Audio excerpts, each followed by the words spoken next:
안녕하세요. 오늘도 미국발 주요 뉴스를 정리해드립니다. 경제, 정치, 안보, 그리고 글로벌 이슈까지 구독과 좋아요는 영상 제작에 큰 힘이 됩니다. 지금 바로 시작합니다.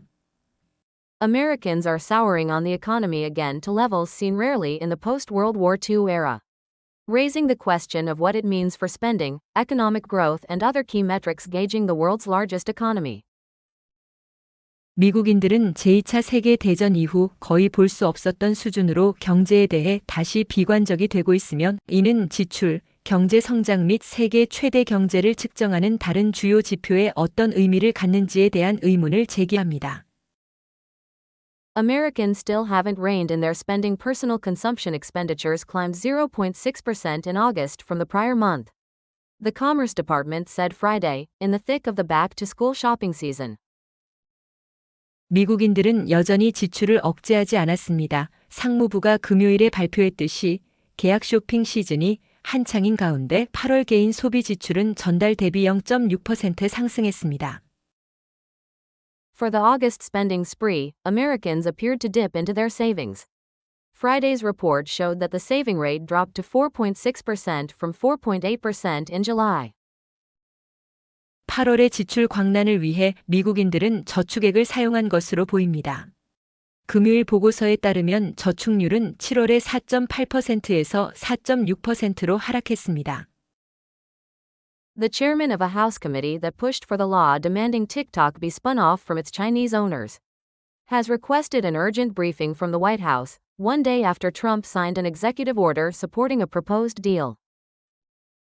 틱톡이 중국 소유주로부터 분사되도록 요구하는 법안을 추진했던 하원위원회 위원장이 트럼프 대통령이 제한된 거래를 지지하는 행정명령에 서명한 지 하루 만에 백악관에 긴급 브리핑을 요청했습니다. President Donald Trump announced Thursday that brand name or patented pharmaceutical products will be subject to a 100% tariff starting October 1st, unless the drug maker is building a manufacturing plant in the U.S. 도널드 트럼프 대통령은 목요일에 제약사가 미국에 제조 공장을 짓고 있지 않는 한 브랜드 의약품 또는 특허 의약품이 10월 1일부터 100% 관세의 대상이 될 것이라고 발표했습니다. In its latest bid to boost semiconductor production in the U.S., the Trump administration is reportedly considering a ratio-based approach that would penalize domestic manufacturers with tariffs if they don't produce enough chips. 미국 내 반도체 생산을 촉진하기 위한 최근의 시도로 트럼프 행정부는 국내 제조업체가 충분한 칩을 생산하지 않을 경우 관세로 불이익을 줄 수 있는 비율 기반 접근법을 고려하고 있는 것으로 알려졌습니다. The U.S. economy's comeback in the second quarter was just revised higher again, and economists estimate that momentum carried on in the third quarter, underscoring the resilience of the world's largest economy. 2분기 미국 경제의 회복세가 다시 상향 수정되었으며 경제학자들은 이러한 모멘텀이 3분기에도 이어졌다고 추정하는데 이는 세계 최대 경제의 회복 탄력성을 강조합니다. German Chancellor Friedrich Merz has called on the European Union to use $160 billion of frozen Russian assets for Ukraine's benefit, particularly the continued supply of weapons, in a major policy U-turn by Berlin. 독일 총리 프리드리히 메르츠는 유럽연합에게 동결된 러시아 자산 1,600억 달러를 우크라이나의 이익, 특히 지속적인 무기 공급을 위해 사용할 것을 촉구했는데 이는 베를린의 주요 정책 전환입니다. German Defense Minister Boris Pistorius warned on Thursday about the growing threat posed by Russian space activities, citing concerns over two Russian satellites shadowing Intelsat satellites used by German forces and others. 독일 국방부 장관 보리스 피스토리우스는 목요일에 러시아 우주 활동으로 인해 제기되는 증가하는 위협에 대해 경고했으며 이는 독일군 등이 사용하는 인텔셋 위성을 추적하는 두 러시아 위성에 대한 우려를 언급한 것입니다. Nickel is trying to reposition Starbucks once again as a third place between home and work. The company had veered too much into mobile orders and it took a lot of the soul out of the brand, he said this year. 니콜은 스타벅스를 집과 직장 사이의 제3의 장소로 다시 한번 재배치하려고 노력하고 있습니다.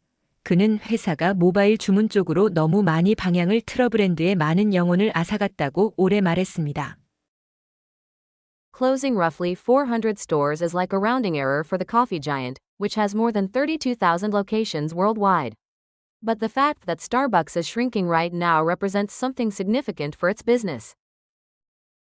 전 세계적으로 3만 2천 개 이상의 매장을 보유한 이 커피 대기업에게 약 400개의 매장 폐쇄는 반올림 오차와 같습니다. 그러나 스타벅스가 지금 축소하고 있다는 사실은 비즈니스에 중대한 의미를 갖습니다. Russia is selling military equipment and technology to China that could help Beijing prepare an airborne invasion of Taiwan. According to an analysis of leaked Russian documents by a UK-based defense and security forum. 영국 기반의 방위 및 안보 포럼이 유출된 러시아 문서를 분석한 결과에 따르면 러시아는 중국이 대만에 대한 공수 침공을 준비하는 데 도움이 될 수 있는 군사 장비와 기술을 중국에 판매하고 있습니다. 오늘의 뉴스를 마칩니다. 구독과 좋아요는 큰 힘이 됩니다. 내일도 미국발 핵심 소식으로 찾아뵙겠습니다. 감사합니다.